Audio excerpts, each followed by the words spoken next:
Welcome back, everybody. RC here with Mr. Scott Kilby on the grid. Thank you so much for joining us. This week, we'll be talking about some blind critiques.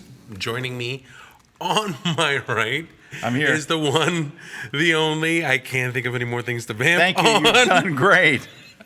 Scott Kilby, what's going on? Hey. Sorry.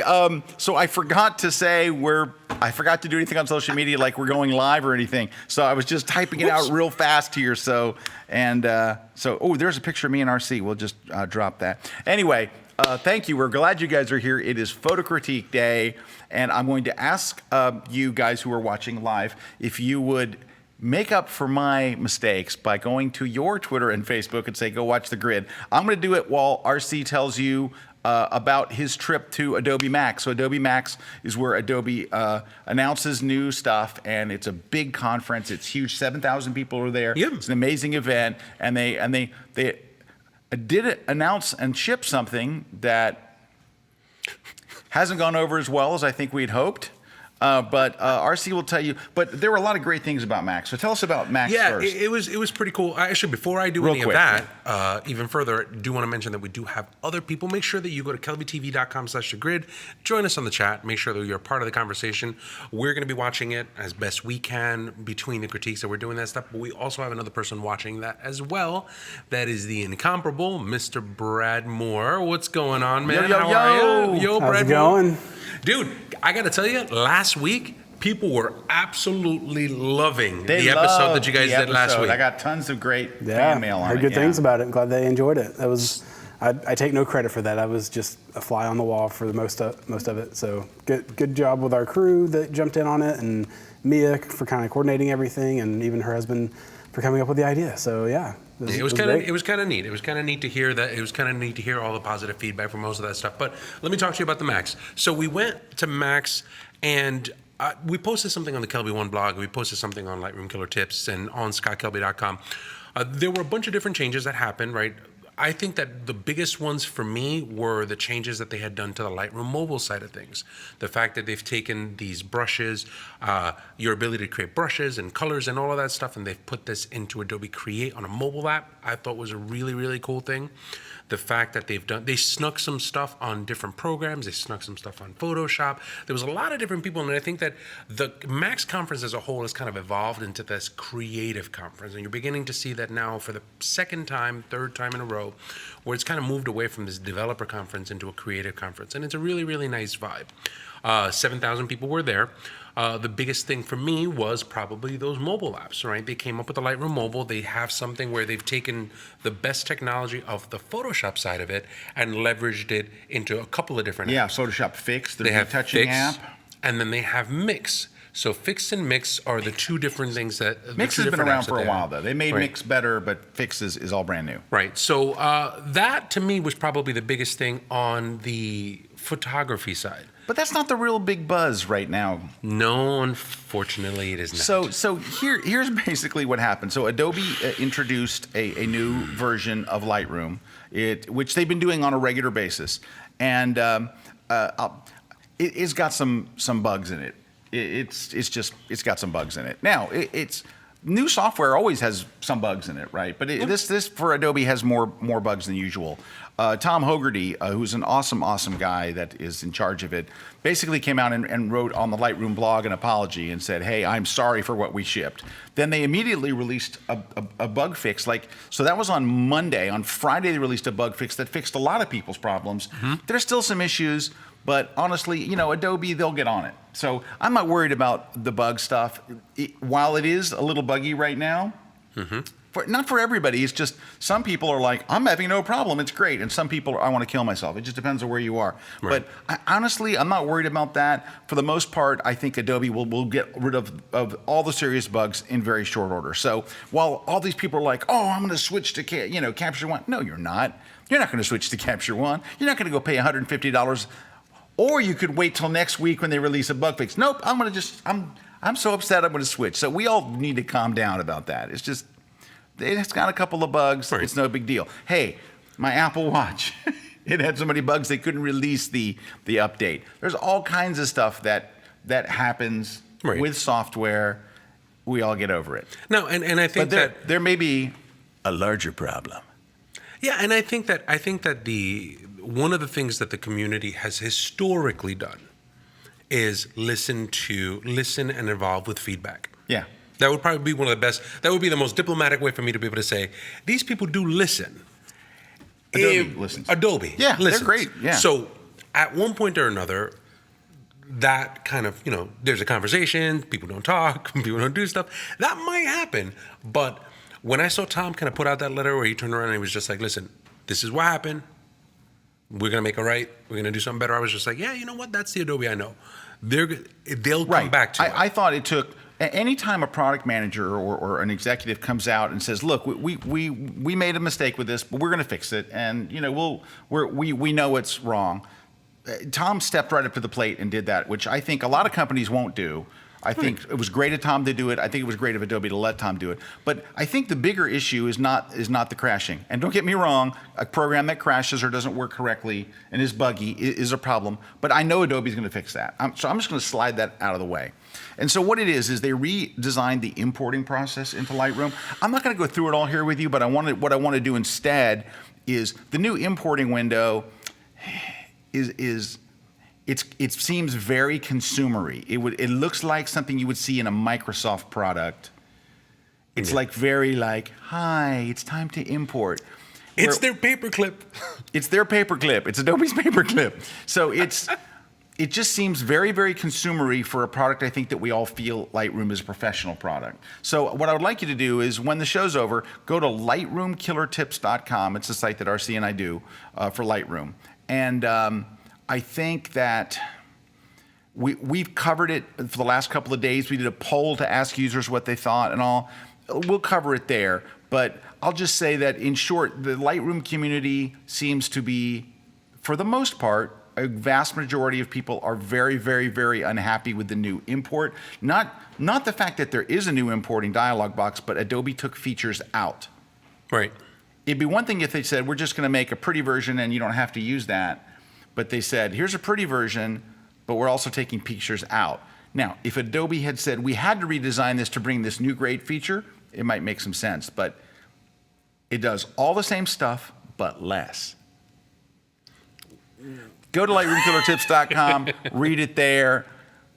Yeah, I just know this. I will say this. I've talked to people at Adobe. I've heard from people at Adobe that I'm surprised they speak to me anymore. But anyway, I will say this. Adobe's listening. Even if it's just they're listening now, they are listening.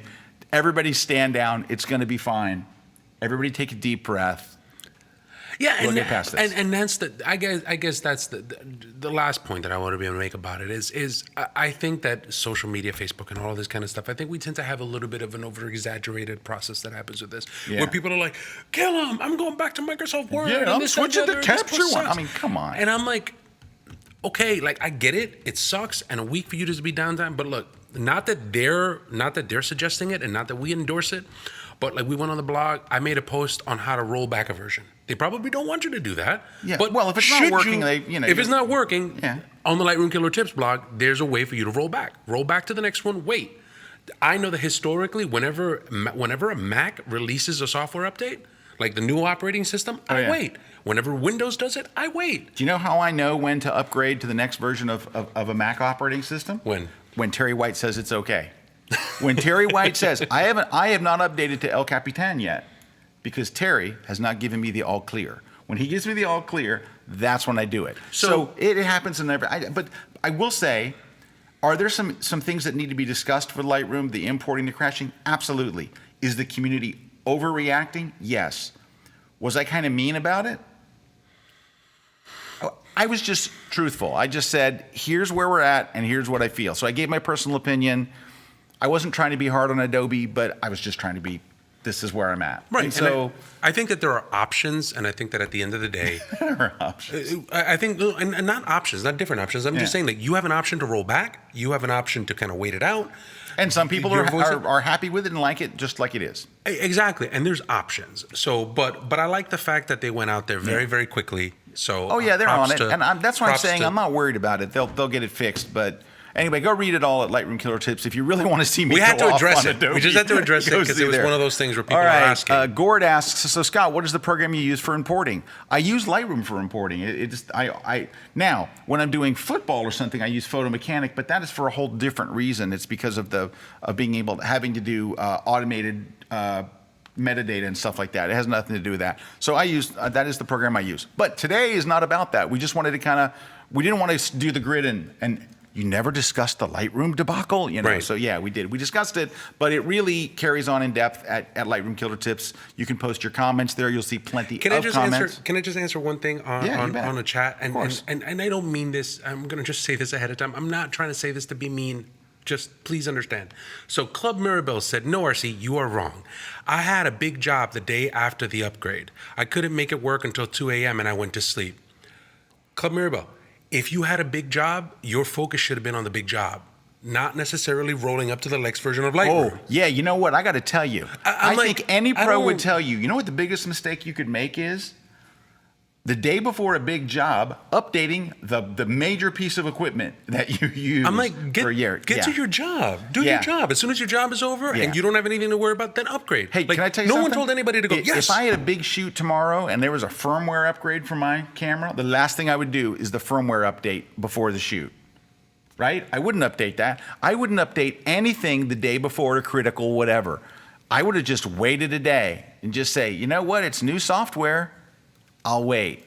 So I think that was not a great choice on your part for that. And if you talk, Brad, how do you feel about it? You got a big shoot, you got the big concert shoot tomorrow. It's really, really important. There's a firmware upgrade for your camera. You gonna pop it in tonight or wait till after the shoot? Wait till after the shoot. Wait till after. It's not a hard thing. So that's the thing.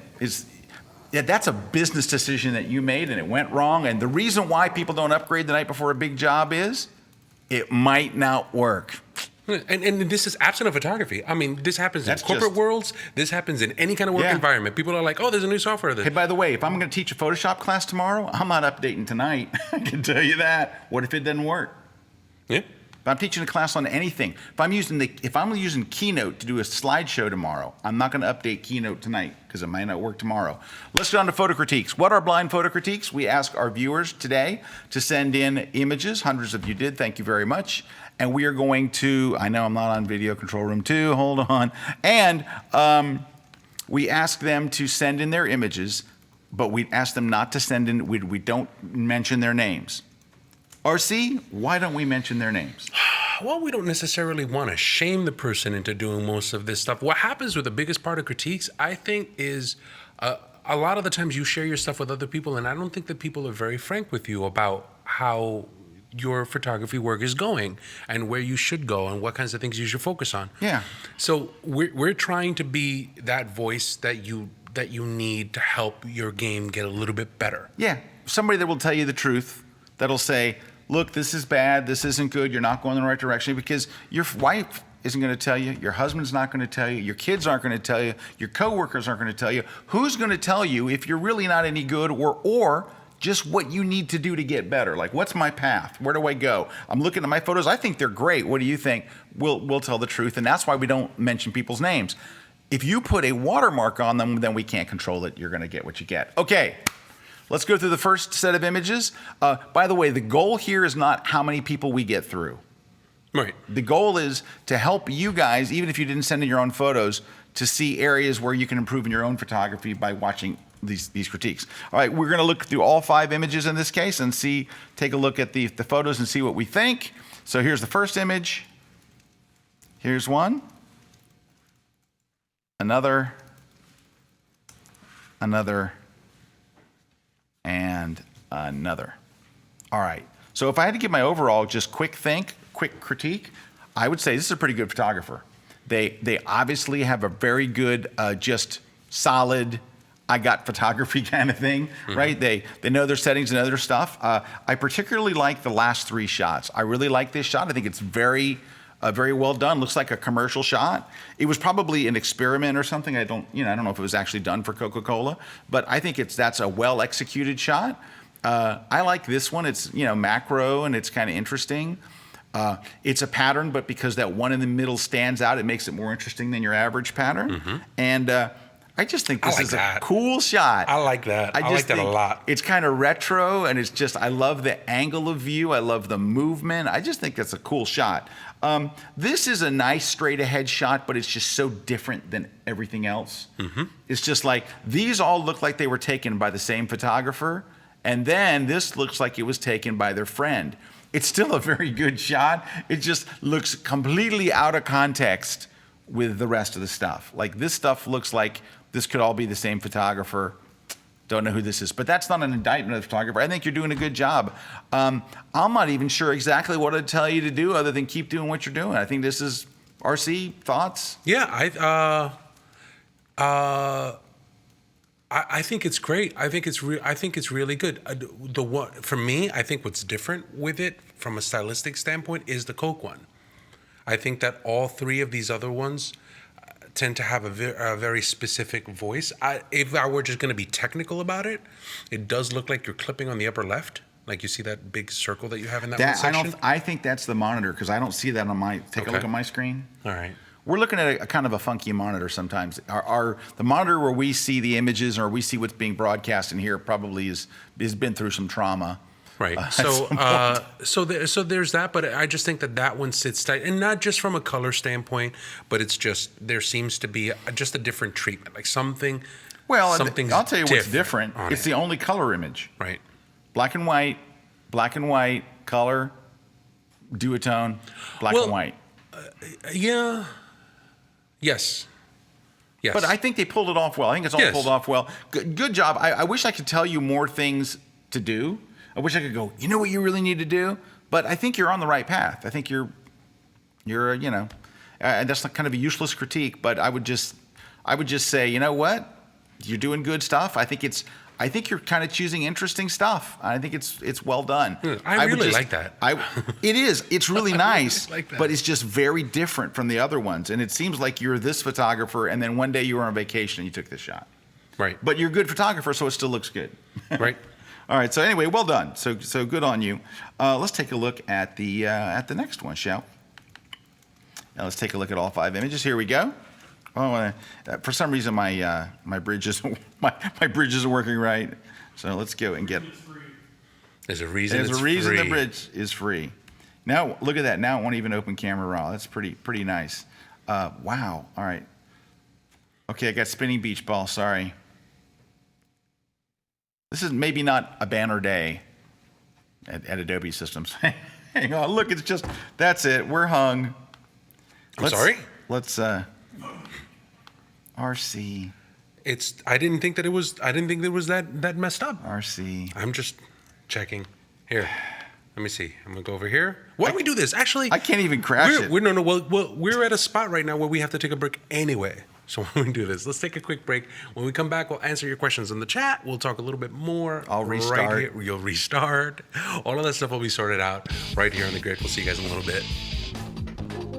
When it comes to flying drones, finding updated instruction that isn't filled with a bunch of technical industry jargon is tough. If you're looking for simple, easy-to-follow lessons on setup and calibration, flight modes and camera techniques for your DJI Phantom 3, you can find it right here on KelbyOne.com. I'm Mia McCormick. Together with John McQuiston, we'll cover exactly what you need to know to fly safely and capture amazing footage in our latest class on the DJI Phantom 3. So if you're ready to fly, start with us on Kelby One.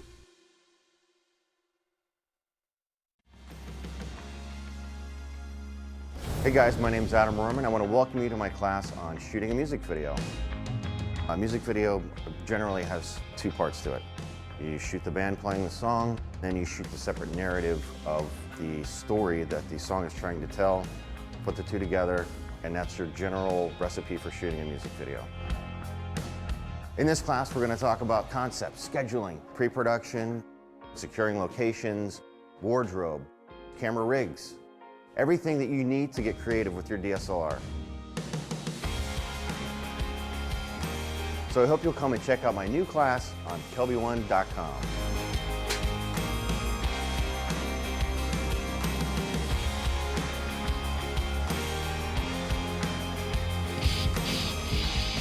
Hey, we're back. Scott Kelby here with RC Concepcion. What's going on? The How you guys man, doing? the legend, the myth. all that stuff.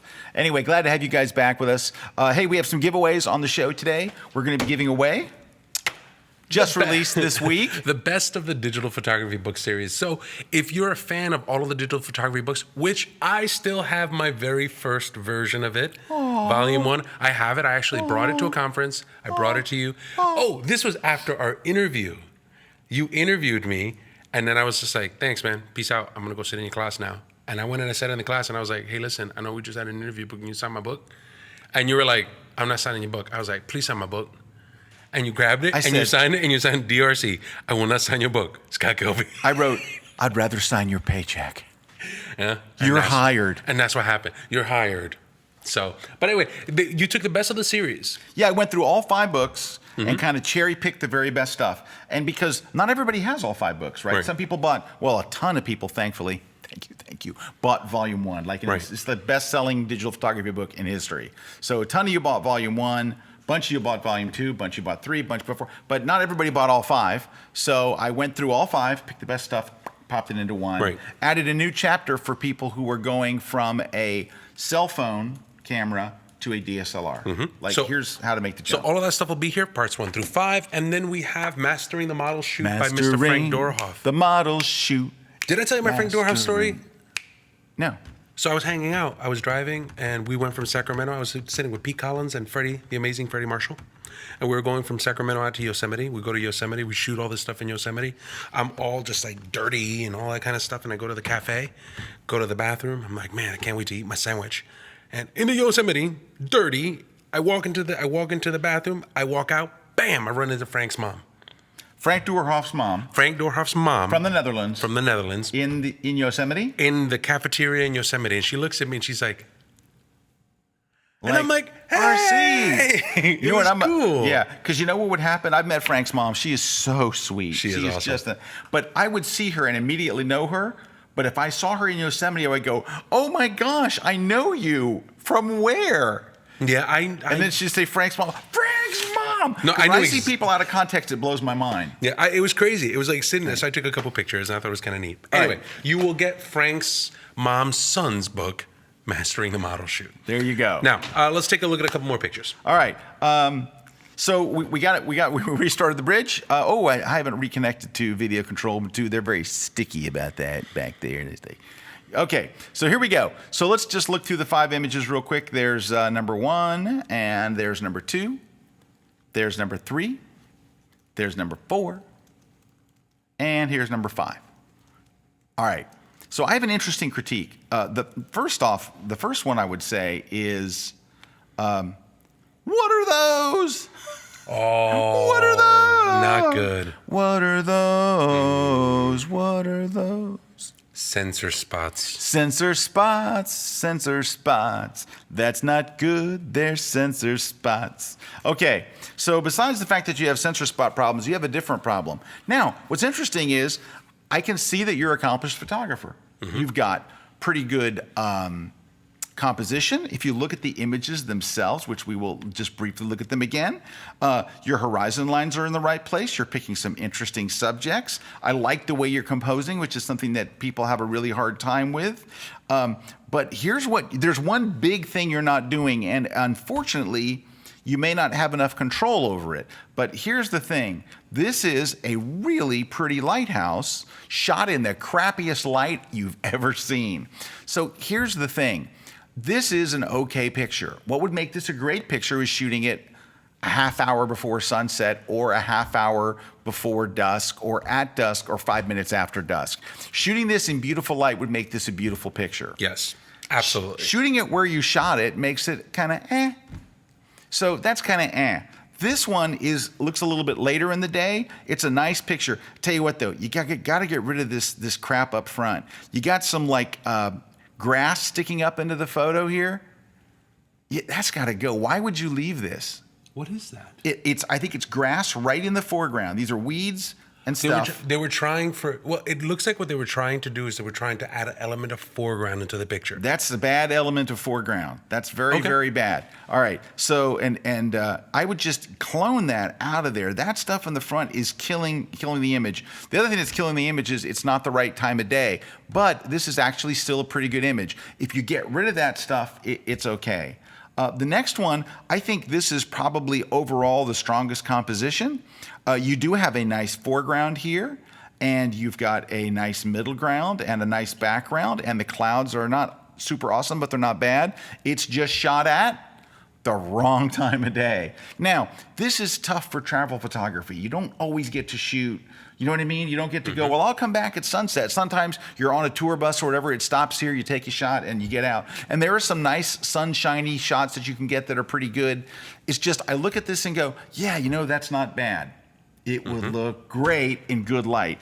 And so this one here looks like it's taken, it looks like it's, I would say maybe it is like either in Ireland or something. You asked about Ireland. It looks like kind of a very Irish or Scottish kind of look.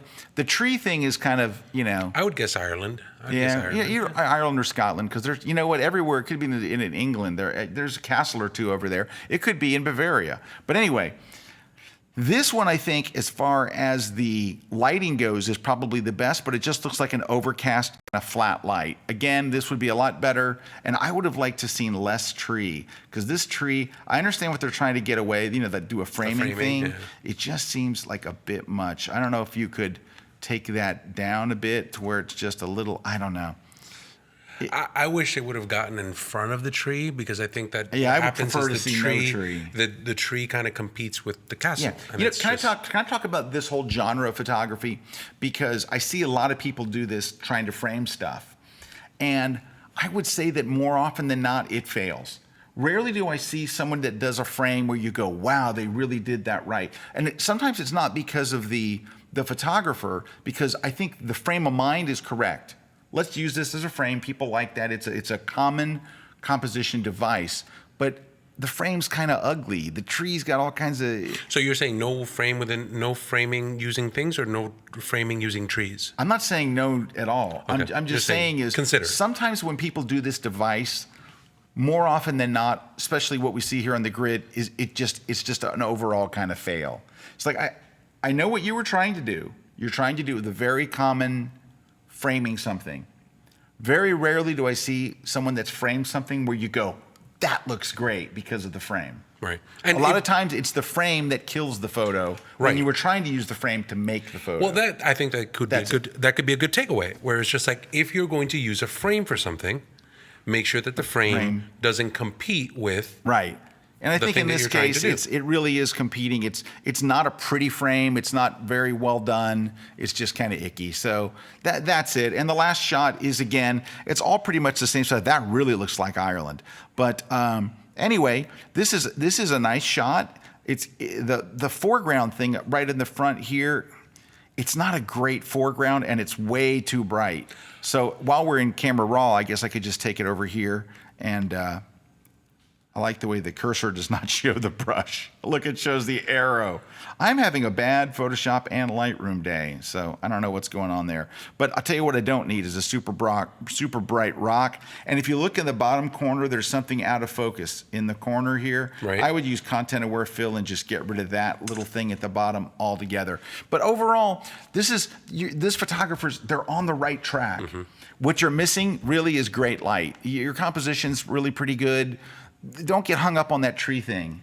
It was Right. just, look, if you do a framing thing, be careful. Try to make it a really good thing. Could I offer one other piece of advice? You betcha. While we're doing this, Of course. One of the things that I've noticed in that is when you're working with something with a foreground element.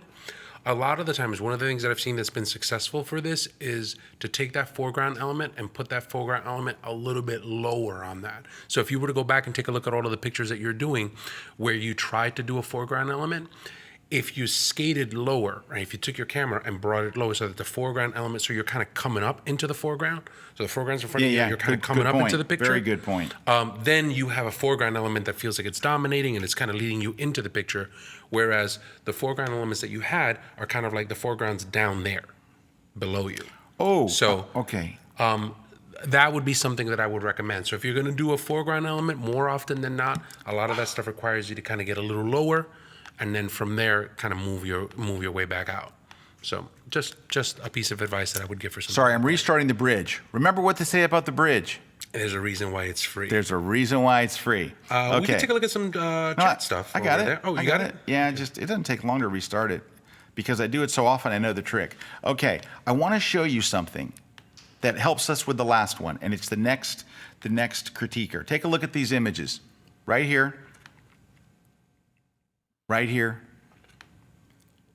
This is somebody shooting at the right time of day. This is someone who realizes how important it is that the time of day that you shoot what you're shooting.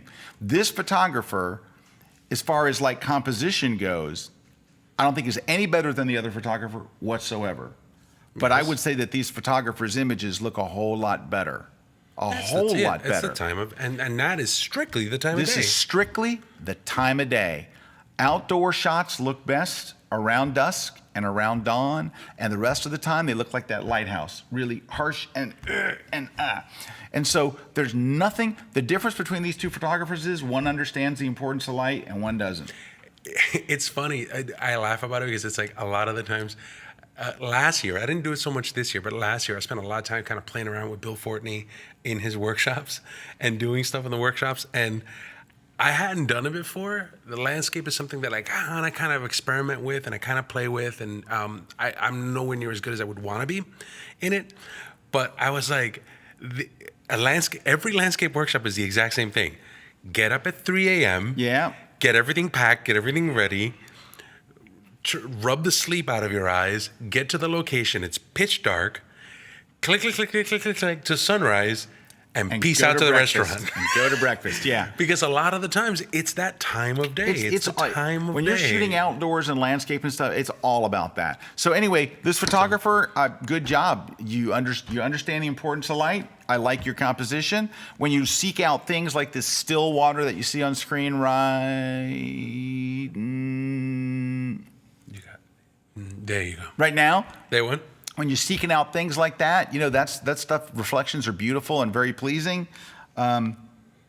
This is just an interesting thing. I mean, you might consider, now you'd have to consider whether you think this is a plus or minus. Here you've got footsteps in the sand, and you can either decide, I think footsteps in the sand are interesting, or I think footsteps in the sand are terrible. It's it's up to you. It's I don't want to make that call, but overall, this photographer, they're doing a good job. The stuff looks pretty good. Post-processing is good. Just keep up the good work.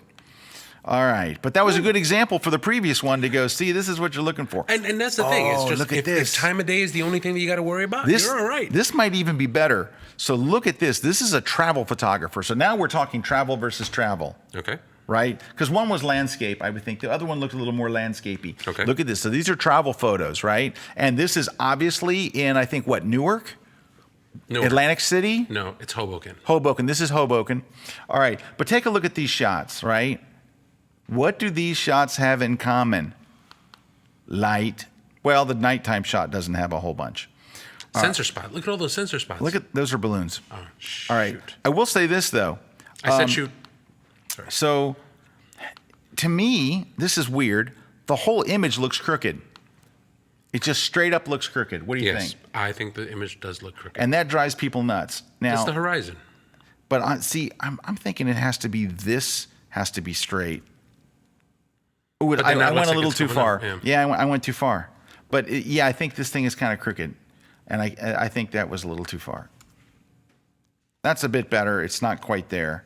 That's a tricky photo to try to fix. But anyway, outside of that, that one's okay. This is a really interesting shot. Well pulled off nighttime shot. That is just kind of interesting shot. This is beautiful, and it's at the right time of day and all that kind of stuff, and interesting clouds, and that's just very, very pretty. So this is, man, light is so important in photography. I gotta be honest with you, I'm not entirely.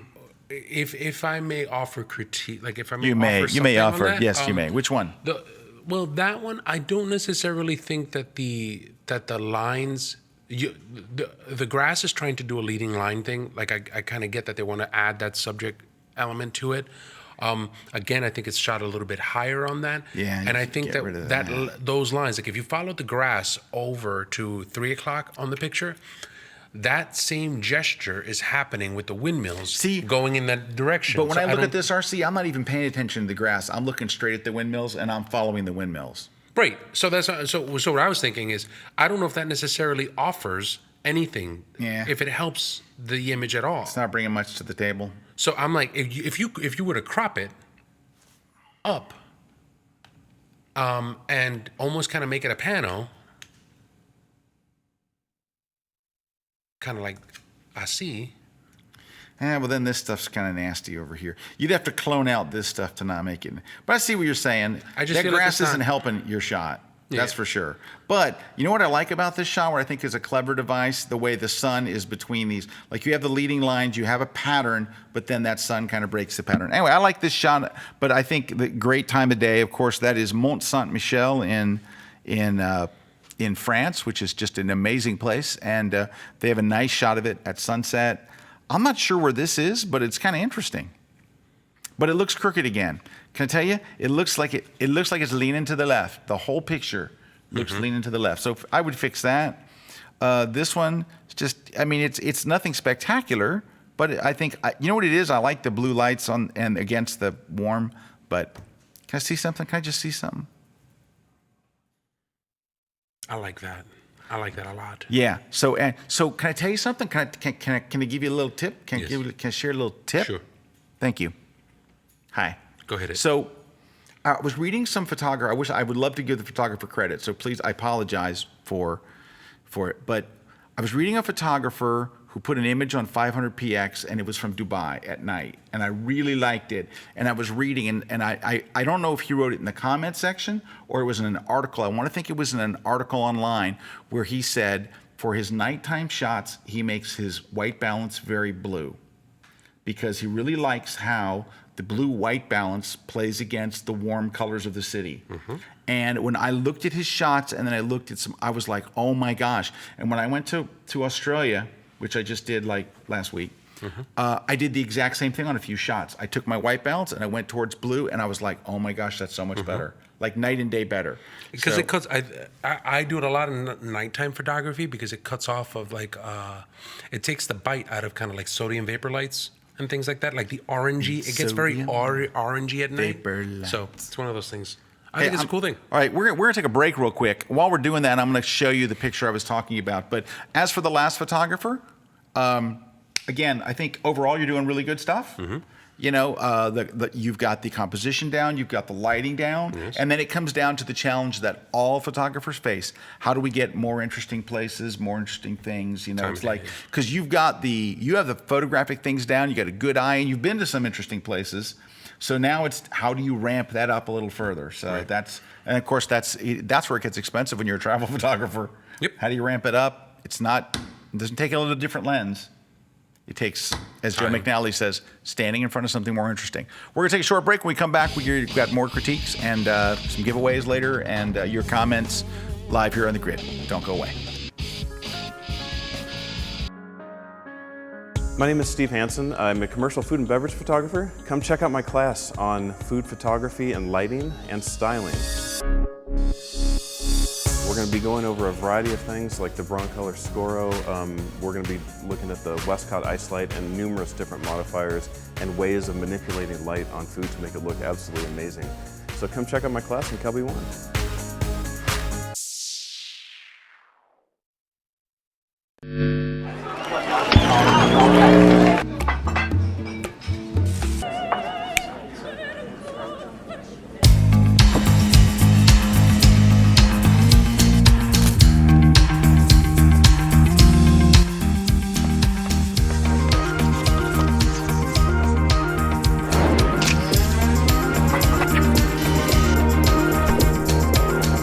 Create your own space at squarespace.com. Hi, I'm Daniel Gregory, a fine art photographer from Seattle, Washington. Join me in my new class where we really kind of leave behind the more technical aspects of photography like f-stops and shutter speed and start to focus on really the introspective side of photography and creating work that matters to you. So join me as I sit down with Mia McCormick, RC Concepcion, where we really look and break down what is the intention and meaning behind your work. I'm Daniel Gregory. Come check out my class on visual literacy and speaking about your work at Kelby One. Welcome back, everybody. RC here with Mr. Scott Kelby. We're doing your portfolio reviews, critiques, taking a look at some pictures. Could you show that? Can you at least show? Can you show that idea? So here's what I'm talking about. If you look on my screen here, this is one of the shots I took from my trip, and it looks very blue. So I was shooting at blue hour. So this is a little after sunset, right? Maybe 20 minutes, half hour, or whatever after sunset, and it looked pretty. It looked a little blue with a lot of black in the background. Right. I took the white balance, went over to blue, and it looks tremendously different. I also did that up here in another shot. This is a whole thing about the Sydney Opera House. There's another one where just taking the white balance towards blue just really made a big difference. Dropping the color Hey, if you get a temperature, chance, you can go see this. If you go to my blog, scottkelby.com, and I posted pictures. This is the inside the Sydney Opera House, right? Nice. There, Ooh, I like that. And this is also the Sydney Opera House. And I'll show you something else. We got to go into more Sydney Opera. I kind of went crazy on the Sydney Opera House because that's kind of a big thing there. Hey, look, do you know how early I had to get up to get this shot and to get this shot? How early? Keith McInnes, the wonderful Australian photographer who was kind of our host over there. He was just an awesome guy, and he took Kleber and I everywhere. Also was instrumental in getting us into the Opera House. Picked me up at my hotel, I think, at 4:15 a.m. Mm-hmm. So you have to work for it. You have to get up really early. But I'll show you the. We got into the We got in here, which is the State Theater, and the Shakespeare Library, which is just kind of an awesome. incredible place there. So, and the cages of Angel Street, what RC would call Angel Street. Angel. All right. Johan Stoop asks, Scott and RC, what's a good lens for night photography? It depends on what you want to shoot. I like wide angle for lenses at night. That was 11 to 24. So, but I think that's like the greatest wide-angle lens ever made. The Canon 11 to 24 millimeter is my favorite all-time wide-angle lens. It's just incredible. RC, there's one for you. The visual literacy class. You shared some frustrations, man. I appreciate you opening up like that. It's good to know that someone as good as you still gets that my work sucks feeling now and again. That creeps up on me more than I'd like to admit. Hey, the reason why is because we tell RC all the time, your work sucks. It's one of those things. No. It's you know what? That class is striking a really, really interesting chord with a lot of Isn't people, it? and it was wild because so Daniel's been a friend of mine. Daniel's been a friend of mine for a very, very long time, and he's kind of like my spiritual advisor when it comes to work and how to connect and do things like that. And it was two separate events. We wanted to do the class. Mia went out and did the class, and I was like, I'm just gonna go hang out with Daniel, and I wanted to make some wet plate prints, and I didn't want to have anything to do with it. I was going for something else, and I'm sitting there, we're making work, and we're talking about the things that he's going to say in this class, and I'm like, this sounds a lot like the stuff that you talked to me about, and in the middle of dinner, I was like, this sucks, I suck, all of this sucks, how do I connect with it, how do I make it work? And it was like the first time in a very, very long time where I talked to people about how I felt about what I was doing with my work, and he was like, listen, I'm gonna go do this class. How comfortable do you feel about saying exactly what you said over there? And I'm like, not comfortable at all. So if you're watching the class, I'm like, this kind of sucks. But it was one of those things that once I got it out, I hoped that you guys got to, see something out of that. But it's helped out a lot, and it's actually refocused me a lot about the things that I want to be able to do, and I'm excited. I'm still a little slow about what it is that I want to do, but those kinds of emails are coming in. Like all of people are like, this is changing how I look at things, and it's a different class. Yeah. And I'm very happy that it's kind of gone So out. if you're not a That's it. Kelby One member, you can go join for $20. You can go watch the class tonight. It's $20, and then while you're there, you can watch everything else. Awesome. You can also watch. I got a brand new class. Yep. Coming out tomorrow. By the way. On Westcott. On Westcott. So Light Westcott modifiers. light modifiers. It is really a class about hot shoe flash. Okay. Right. So we're using hot shoe flash, but we're using like all Westcott speed light modifiers. They make a bunch. Westcott makes a bunch of. There's one of the shots we took right there. That's not like my hero shot, though. I don't know. I have a hero shot that we did there. We went on location, did a lot of like, here's how you would use this in an event photography situation. We did a lot of cool stuff. Anyway, it goes up tomorrow at Kelby 1 again. You can join for $19.95 and just watch it and watch everything else while you're there. Also, we got a brand new class on the DJI Phantom 3. It's with our own Mia McCormick and John McQuiston. And so they are showing you how to use the Phantom drone copters. We have both of those are going up, and navigating Photoshop. So Mia McCormick, our own Mia, who's just awesome sauce times 10, is doing a class called Navigating in Adobe Photoshop. It's a whole class on basically just how to get around, what keyboard shortcuts, how to, it's like it's for beginners, straight up. But I think we have a lot of classes for beginners, so it's okay. I think it's a good thing, and it gives you a couple tips on how to be able to move around. Yeah, and I get, you know what? I would say this: is it a class for beginners? Absolutely. If you've been using Photoshop a long time, will you pick up some things in there? I bet you will. I'll bet you'll go, oh, I didn't know you could do that. So go check out Navigating Photoshop with Mia McCormick. That's 3 classes this week. Hey, let's look on screen. Okay. All right. So I'm going to take you through here. Here's 1, Okay. 2, 2, 3, 4, 5. So, my first blush, there's some really good things happening here. There's some really bad things happening here. So it's good and bad. So first I would say is let's take a look at the first shot. Good thing happening here is that you got a good moment of emotion. Mm-hmm. Absolutely. Bad thing happening here is 2 feet are cut off, and this whole story is about him and the emotion. It's not about his feet. So, number 1 is I would crop this wide, probably, and I would go in for what matters. That's the shot right there. That's what it's about. Yes, absolutely. That is a tremendously stronger thing. Now, if you go, no, I really want to see his hands and all, because you can make a case for that, then I would, let's just clear out the crop. Sorry, I don't need to go through all that. Then I would go, if you want to do that, then the story is about this.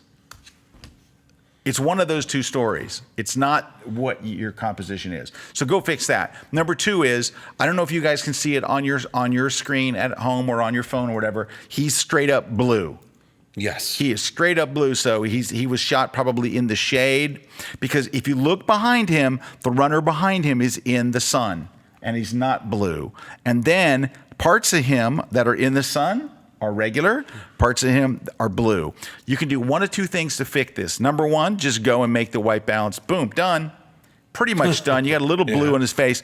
Then you can do this. Forget that. A lot of people don't realize this. This is that we're not intending to teach Photoshop today, but we're about to. You can paint white balance. Right. Get the adjustment brush tool, go over here and click on yellow, and paint over the areas that are blue. And by painting in yellow, you offset the bluishness. So that was somebody's flash went off while they were doing the shot. That's what it looks like. Well, it could be that too, but it could be somebody's flash went off, or it could be that they ran. Part of this is under the shade of like an overhanging stadium. I don't know. You're right. It could be a flash, but you can get rid of that blue. But before you even worry about the color problems, you had a composition problem, but it's easy to fix. Right. Number 2 is there's not much I can do about this. Nobody's looking at the camera. This is one of those things where, unfortunately, you weren't really in the right position. Right. And you cut off a bunch of people's legs and feet. I don't really know what's going on. I don't see is that the tape, the white thing there? Or no, that's not. That's a lane marker. This shot's just not working. I'm sorry. This is just not working. Right. It works for horses because their eyes are pointed towards you. So, yeah, there you go. This next one, this is just bad. This is messed up. I'm going to tell you, I'm going to give you, I could go on a long time about this, but I'm just going to tell you what. First thing is, this is the most artificial looking, this wins Photo Composite Bad Award of the Year. Mm-hmm. Here's what's going on. Number 1 is your people aren't close enough together. right? Your subjects aren't close enough together. This looks like they were shot individually and then composited later, which means there's no shadows on anybody, and that's there's no shadows on their feet on the floor, there's no shadows on the person behind them, and it makes the entire thing look so fake. It's really, and you have angry expressions on everybody's face. Yeah. Everybody in there looks like an annoying teen, and they're probably not. They're probably very nice people that look incredibly annoying. This is just bad. I'm sorry. And that's one of the compositing tricks that a lot of people don't talk about is you'll never see the bottom of the feet. You only see like thigh. That's one of the hardest things to do. Like you'll cut them off at the thighs, cut them off like at the waist or something, but you don't see the feet because the feet are going to be the dead giveaway. Yeah, this has got a lot. It looks like it's like a Korean missile kind of like level of Photoshop fail. Yeah, it's like that's because the people on the left are kind of like floating in the air. That's the It's tweet kinda of the like- week. It's a Korean missile type of Photoshop fail. Yeah, I'm sorry. That's now. Can you crop it? What if you cropped it? What if you cropped out just to the? Oh, dude, just hit it to the middle of the. I know. It doesn't matter. I There's know. so many It's just- things wrong with this. I know. But just we're trying to just help. Go higher. Go up. Now you're cutting other people off, and you got double amputees back here. There's so many things wrong here. Yeah. And these three girls are looking straight at the camera. These three are side. It's just bad. I'm sorry. You're trying. I'm sorry. You're doing trying. all right. It's just really, You're just really bad. Now, good for you. we go to the next one, and it's like, wow, this one's pretty good. It's lit well.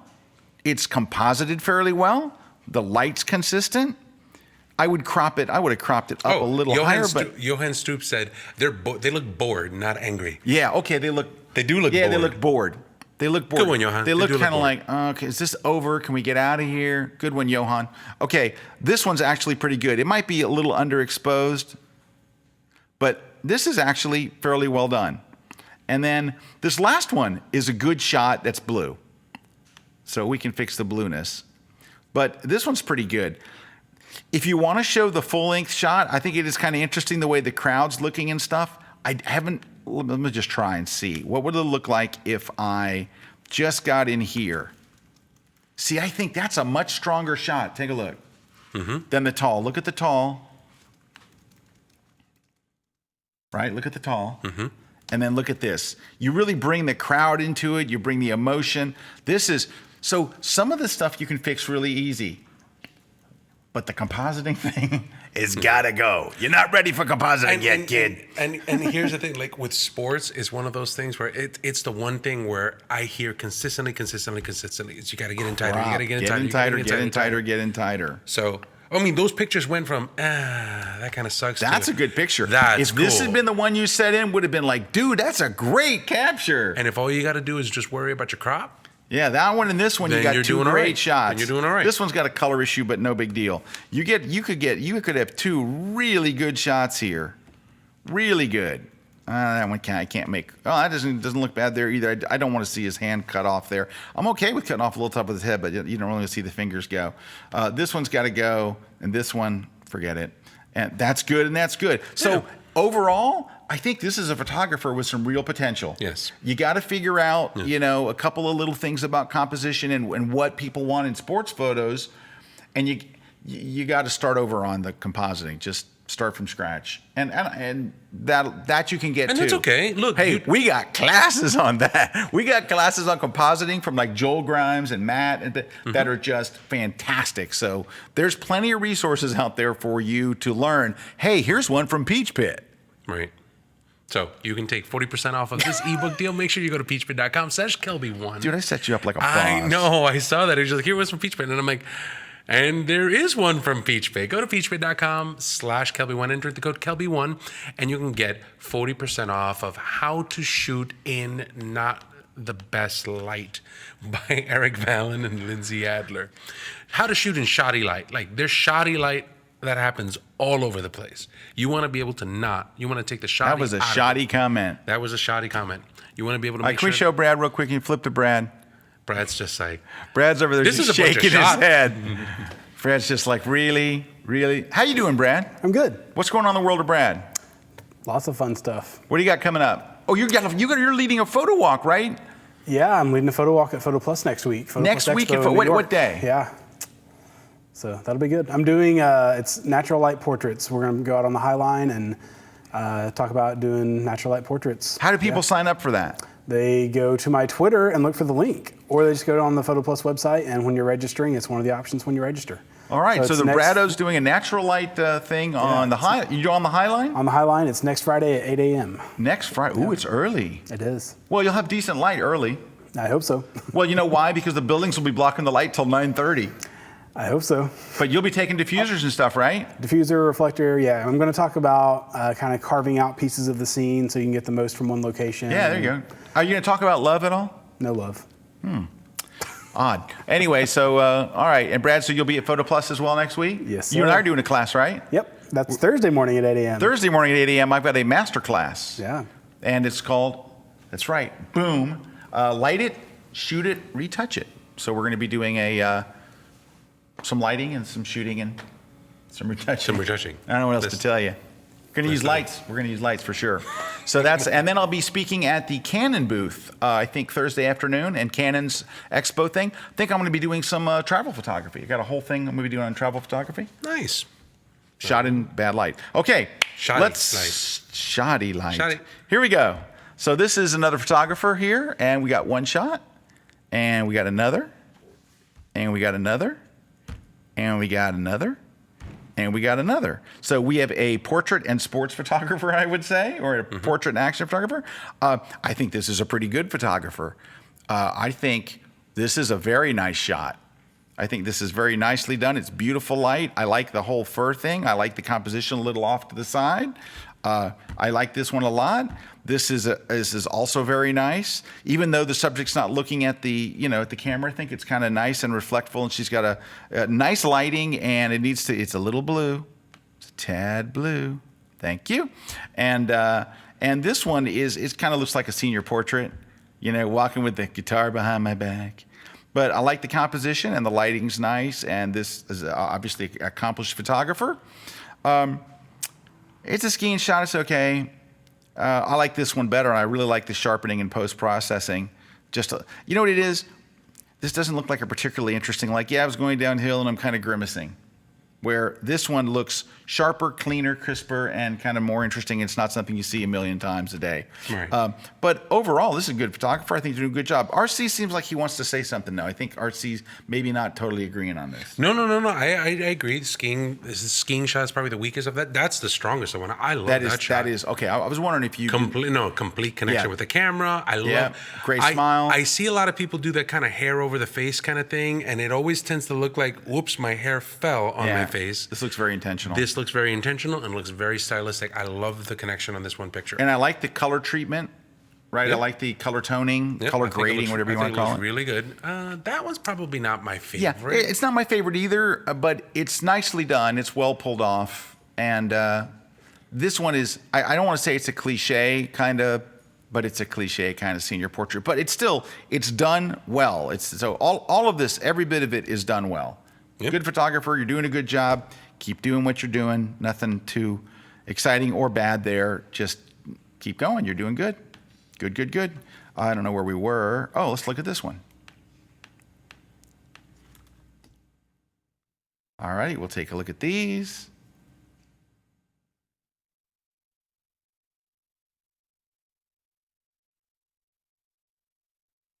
RC, I'll let you take this one. Here they are again. Just to refresh your memory.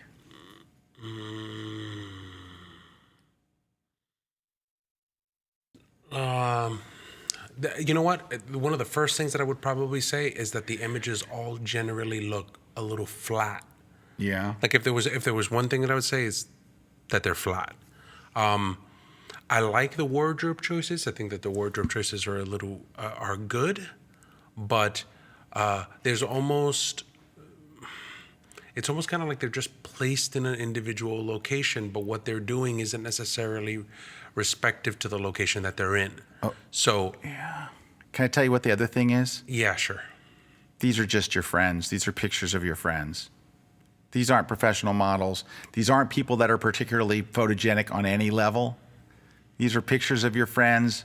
This looks like you went to a meetup group and somebody said, okay, I have some friends that'll model for us. And that's what these look like. This looks like you shot them all on the same day during a meetup group, like just a group that's out there kind of, you're learning, you're kind of beginners, you're just getting into this, and you're shooting friends. I'm sorry, but that's just, it's kind of, it looks like you're shooting your friends. And these look like photos of your friends. They're all okay looking people. I'm not okay looking. They're all fine looking people, but they don't look like professional models. And your lighting is very flat. I think that RC kind of already said the lighting's kind of, the photos look kind of flat, and all their expressions are kind of the same, which is not really an expression at all. You're not getting anything from any of your subjects. Right. And the reason is partially because I think they're giving you what they can give you. Yes. So now, that being said, is it because you don't understand photography? You don't know how to use your camera? Or it's none of that. Your problems with these shots have nothing to do with do you know how to use a camera. But you're picking subjects that really don't have a great chance of being really great shots. Right. You have shots that they're only going to get you as good as what you got, and they're like, So, So- could it be a flip side, or could it be kind of a continuation of if you were a landscape person, you got to kind of go to a new location? Yeah. So if you want to If you wanna shoot take people- great landscape shots, you're going to have to go to beautiful landscapes, right? You know, if you want to shoot great people shots, you need to shoot really interesting, really engaging, really attractive, really something. You got to have people that are like really engaged. Like Peter Hurley would look at these and go, they're not giving you anything. They're not giving you anything. Are these people capable of really like giving you something? They may be. You may be able to pull something really interesting out of them. Fortunately, these are just kind of snapshotty looking. I mean, the best way I can describe it is they look like you joined a group of 20 people, you're walking around, and some people volunteered to model. Yeah. That they're not professional models. They're not particularly photogenic. Like I would say, if we contrasted this with the previous photographer, I would say, so let's look at these people, all right? And then I would go, where were we? Not that one. I would say these are very photogenic people. I would say this person and these people, they're very photogenic. They look, you can see that this is a person the bridge won't open it. All right, so Anonymous wrote, not everybody can use professional models. Sometimes you have to shoot average looking people. And you know what you get? Average looking shots. That's just like saying, not everybody can go to a beautiful landscape, so I'm just gonna shoot what's here. You know what you're gonna get? Average looking landscapes. So what you're saying is, I'm not really willing to do what it takes to make a good photo, so I'm just going to shoot someone that's local. I'm not really willing to do what it takes to make a great landscape, so I'm going to shoot what's here in my town. You're not going to make great landscape shots unless you're willing to go to some place with great landscapes, get up really early in the morning, and all the technical stuff. You're not going to make amazing shots of people that look average. You're going to make average shots of average looking people. And so that's not an out. You can't use that. Not everybody can use professional models. By the way, you do not have to use professional models. You have to choose people who are interesting. You know, Joe McNally shoots a tremendous amount of people who are not professional models, but are tremendously interesting and are tremendously photogenic, right? Joe shoots all kinds of people who are not professional models. So don't think that I'm saying you have to shoot a professional model. You have to shoot people that are interesting. So yes. Matt Charnitsky says, if you're looking for models who aren't necessarily pros, check out dancers, gymnasts, divers. They have good body awareness, and they're used to being the center of attention. Mm-hmm. Brad and I did a class as part of my Ellanchrome class on using the ELB 400, mm-hmm. and we had a dancer come in, and she was terrific. She was absolutely terrific. Mm-hmm. And her facial expressions were great. We did headshots, we did portraits, we did all kinds of stuff with her that was not dancing. Because she was photogenic. She was not a model. She was Kathy Perepsky, the wonderful Kathy, hooked us up with her. So, yeah, you can't use that as an out. Yeah. That's just saying, well, I can't do it, and it's necessary to make good shots, so I'm going to make bad shots. And now here's the thing: when you take a look at a critique like that, there are two things that you're probably looking at when you're looking at this. You want to take a look at a good model, and then you want to take a look at good light. Well, if you don't have a good model, okay, so let's just say that we assume that you don't have a good model, and you're shooting an average-looking person. Well, did you take an average-looking person and say, lit them nicely and lit them correctly? And I think that that's where I was looking at it was completely on the technical level. I felt like the pictures were flat. I felt like they didn't have a lot of definition. I felt That's like all the true. light was everywhere. I agree. So even if what you had submitted was take a look at my technique or take a look at, take a, my model selection, I could turn around and be like, even if these were your test subjects from a meetup group, which I can, I have a meetup group with Kathy and we go out and we shoot people. Are the people their models? No, they're test subjects. If you shoot them, if you make pictures of them and you make pictures of them well and you try your light, at least we can turn around and go, that lighting technique looked nice. This person's not a model. They don't expect to be a model, but at least the technique looks nice. Scott's correct in the fact that the people weren't all that interesting, but also your kind of light was a little all over the place. Yeah. So from a technical side, there's something that you need. There's room to grow there. Anonymous 3620 asked, you keep saying connecting. What way are you looking to connect? So here's the thing. What connection means is I'm engaged.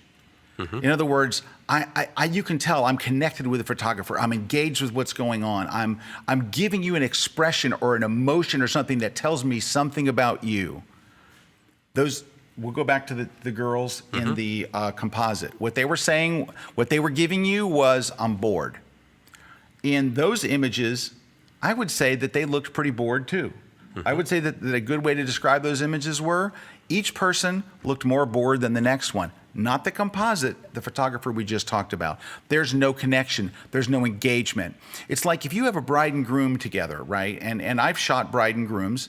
Some of them have great chemistry. Just looking at each other, just holding each other, just laughing. The chemistry is there. It's like you look like a couple. It's great. You belong together. You know who has great chemistry? Brad and his girlfriend. Boom! She was in here the other day, by the way. That's right. Girls, he's off the market. The beard is off the market.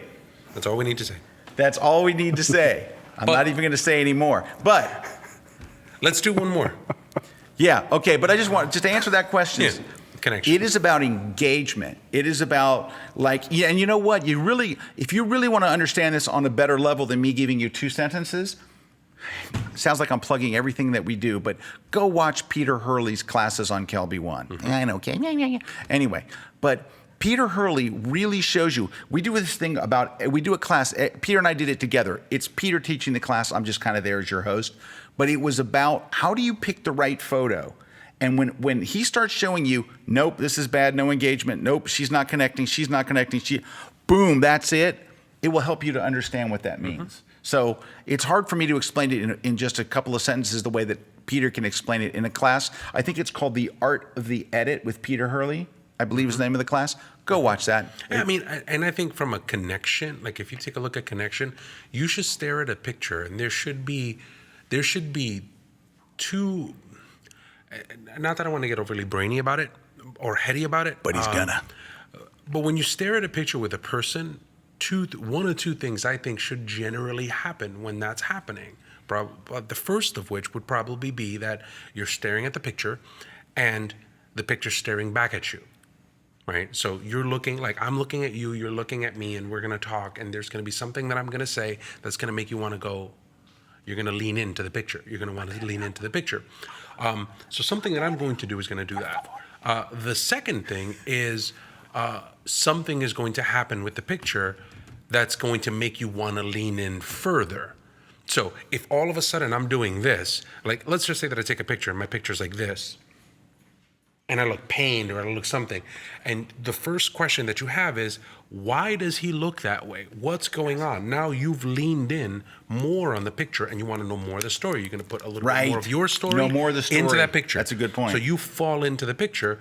When a person connects with you, they bring you into the picture. If you were to take it back to the models sitting there and looking bored have pretty much put a barrier. What's happened is now you're looking at the picture. Over here. Sorry.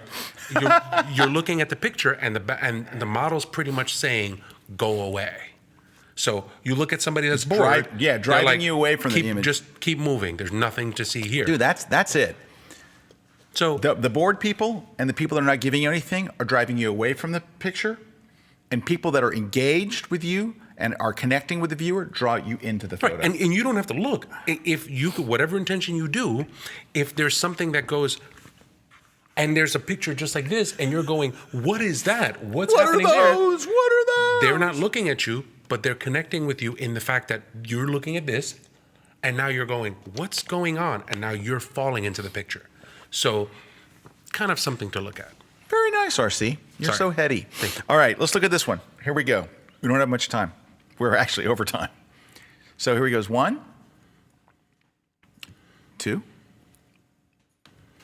3, 4, 5. Now, RC, I am not a street photographer. I'm going to leave this completely to you.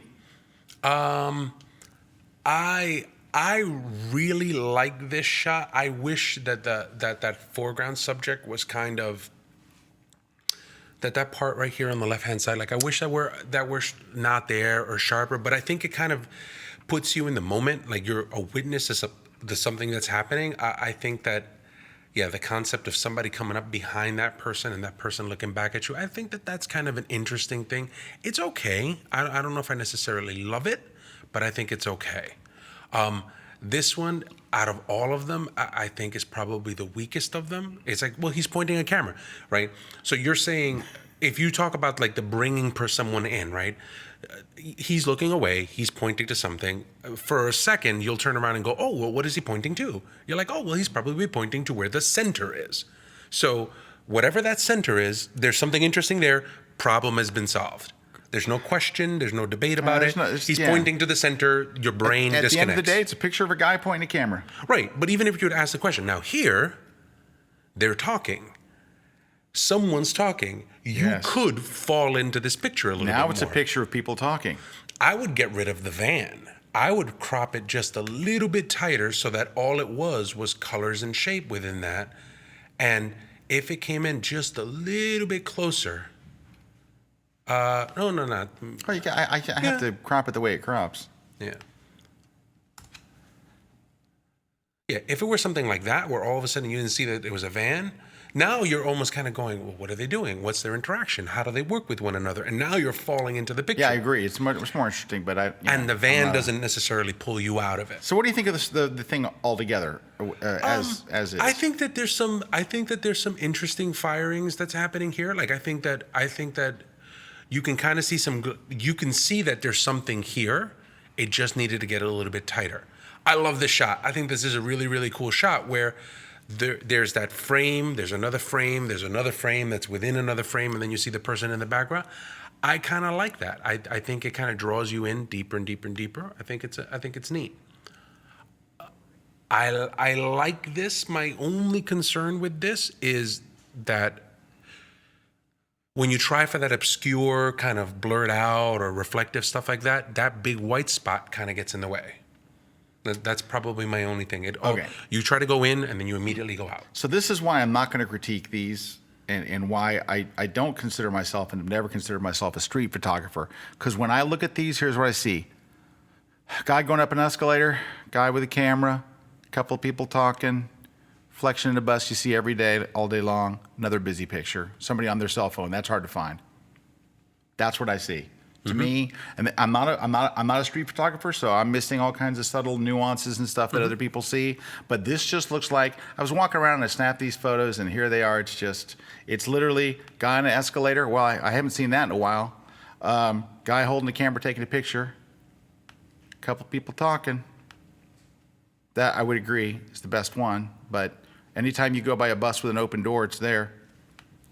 And someone on their phone with reflection through a mirror or a car. I don't know. To me, they're just. I've seen, like, when I look at Dan Steinhardt's street photography or Jay Mazel's street, I'm like, wow. And Dan Steinhardt is not known, really. Unfortunately, one of the most underrated guys out there. But this is why I'm not qualified to tell you. Could they be cleaner? Could they be better? Yes, but like you could kind of see where they're going towards with that, and I think it's an okay thing. I think it's fine. But here's the thing, and this is what happens, like, and this is where, like, there's that horses for courses thing, whereas, like, whenever there's any kind of pictures that have to do with sports, like, I'm always like, I'm out, because I don't really know enough to know, or I don't really know how to. That I like, though. Yeah, just real quick on screen. Yeah, so there's some cool shots here. I was just looking else. Yeah, I mean, this overall shot, you know what? In the context of reporting an event, this is actually an important shot, and these actually sell quite a bit. So that's not a bad shot. This one is pretty good. But you know what? I would say that this person's doing that could help your shots be stronger. It's just crop them tighter, especially like this one, right? Now, I don't know if this guy is kind of giving the signal to whoever crashed him. It looks like he might be. Oh, no, he's saying that he has a pain in his bicep. Yeah, I don't think that's it, RC. It but hurts. can I tell you something? Right here. Here's what I don't need to see. Ow. All this junk over here is not what the story's about. Right. What the story's about is your motorcycle is crashed and you're upset. So, Or he's in pain. Somebody should help or him. he could be in pain. The story is here. His loss of a bicep. That's where the story is. And you're telling us a bunch of stuff about the story we don't need to know. I think the same thing kind of over here is the story is the punch, right? And so you're telling me all kinds of stuff over there that I don't need to know. The story really is, that's the story. Right. So I would just say, as far as those good shots, good photographer, I would just say, want to make your story stronger. Hey, by the way, can I talk to, since this is a sports photographer? So I want you to think for a second. And actually, you can do this, and maybe RC can do it on his screen real quick, is if you go to like Sports Illustrated or ESPN or wherever you want to go, whatever site you're going to go to. What's ESPN's website? ESPN.com. Sorry. But if you can just go there, all right, take a look on the front page. This is the front page of Are you on a control room? I'm going. All right. So take a look on the front page. All right. Look how small the images are that wind up in one of the most popular places anyone will ever see photographs of sports. If you've cropped it real wide and you have a bunch of other junk in there, it'll never make it there. Look at the picture of the Gators quarterback, the guy that. Is this one? Yeah. All right. Look at all these pictures. Look how tight cropped it is, because your images to have impact have got to be cropped really, really, really tight. And so, yeah, they're not showing a bunch of extraneous stuff and all. And look at the NBA player on your left. Oh, here. All right, that's basketball. Oh, sorry. No, that's it. That was it. Oh, I was just, when I said NBA, I want to make sure Oh. you know. See, you're not seeing a whole bunch of extraneous stuff. You couldn't really crop this picture any closer, or you'd cut off his fingers or his head. So they've cropped out everything extraneous but where the story is. He's Right. the story. So that's, for sports photographers in general, just realize that. Look at the picture of the Royals pitcher up there. Guys, impact. You got to Oh, wait, crop that's it. not no, hold up. right This there. guy? Yeah, isn't he in the Royals? Yeah. Is that Royals? Yeah, Kansas City Royals. Yeah. All right. So anyway, you got to. That's. Brad is writing. We'll never be Royals. I'm sorry. Anyway, that's just sports people. So, but this photographer's doing good. I'm telling you what. Tighten up your cropping, and you're gonna have some really great stuff. And So like that? Look. That tight? yeah, look at that. Look at that shot. That's tight. There's all kinds of other stuff going on in this shot. I'll guarantee you the photographer did not shoot it that tight, but that's the kind of shot that makes it So on the you front would have page wanted of just ESPN. you would have wanted just the guy, like the wreck in the background, and just the guy Yeah, really I tight, cropped like going it. the bicep right there. Yeah. That bicep. The story giving me a is, problem. now there's two shots you could show there. The crashed bright. I think you almost have to show the crashed. So for the shot to stand alone, okay? Crashed bike and guy given the Bicep international problem. symbol, bicep problem. If there was a headline with it to say Jean-Pierre angered at, such as that, then you just crop in on him. But I wouldn't normally just crop in on him. Can I show you one that I just want to show it real quick? And we're out of time, but I just want to show you. These are fine art shots. I'm not a fine art photographer, so I'm not going to pretend to critique them, except for saying, for whatever reason, I really like these. Yes. I can't tell you why, But this is this thing, and this is the part where I'm just gonna tell you, go back to the visual literacy class, go take a look at most of that stuff. There's something that happens when somebody shoots with intention. Like, this is not something that happens out of happy accident. Yeah, they're shooting this style. This happens because somebody is really connected to what it is that they're trying to do here. And when that happens, it shows in your work. Go take a look at the class. That's all I want to be able to say. I think it's cool. And you don't even have, and I think that what happens is when you see really good things in a style, like when I see really good sports photography, it transcends whether or not you like it or don't like it. You're probably not a fine art photographer. But when you look at this stuff, you're like, that's not that bad. I'm the opposite of I'm a low art photographer. See, fine art, low art. You're but I like sports. this. I really do like that. I'm three things. I do sports, people, and travel. So, but none of them is fine art. But I wanted to show you that really because cool. I thought that was really good. I want to show you another one. I think, crud. I want to show you this because I want you to see. I think someone. Don't open it in Photoshop. Doggone it, bridge. I want to show you some I think nicely done shots. Okay, you can stop jumping, Photoshop icon. This is not a beautiful model. Mm-hmm. This is a very interesting person, lit very interestingly. Contrast these shots with what we saw before, where people were like, I don't know what's wrong with him. This is almost the same kind of outfit. Mm-hmm. But look how nice that is. This is my least favorite. This is my least favorite. The vignette's a little heavy. This is my least favorite. That is a really nice portrait. That's a great shot. This is a really nice little portrait. That's really nicely done. It's got something to it. Love that. And that's beautifully and very subtle and very nice. And none of these, I don't think, were probably professional models. Yeah. I like that shot. I like that shot. Like the ballerina shot. And you know what? Can I tell you something? He's giving you something. Mm-hmm. He tells you, you can kind of see, you can look at him and go, he looks like a nice guy. He looks like an interesting guy. I want to do something with him. I'd like to talk to him. I'd love to shoot him. I mean, you can see all kinds of things that you can get. You're getting something from this guy. You want to fall in. All right. So, guys, we're so far out of time, it's not even funny. Prizes. So, this is what you want to do. Make sure you go to kelby1.com/contest. To enter our contest. Put in your name. Put in the grid. Put in your name. Put in your email address. Put in the website. Leave us a comment. Oh, hey, I will give away something. Okay. So I'm doing a seminar Friday in Washington, D.C. It's already sold out. It's sold out in advance, but I'll have them bring in one more chair for you. If you want to come to my seminar on Friday, completely sold out, just in the comments field, say I want to go to the seminar on Friday. I'll be in Washington, D.C., I believe at the Washington, D.C. Convention Center, 10 to 5. It's my all brand new tour, my reloaded tour. So it's kind of my Shoot Like a Pro Part 2, for lack of a better term. So there you go. Perfect. We'll give away that as well. Oh, great. Anyway, so thanks so much, guys, for stopping by. Thanks for going through critiques. Much. Thank you very much, Brad, for holding down the chat. Much appreciated. And thanks to all of you stopping by. Thank you, Mr. Scott. Hey, can we just look at Brad again? Oh, let's go ahead and do that. Ladies, he's off the market. That's right. He's done and done. It's true. Done and done. Anyway, thanks so much for stopping by. We'll see you guys next week here on The Grid. Take care.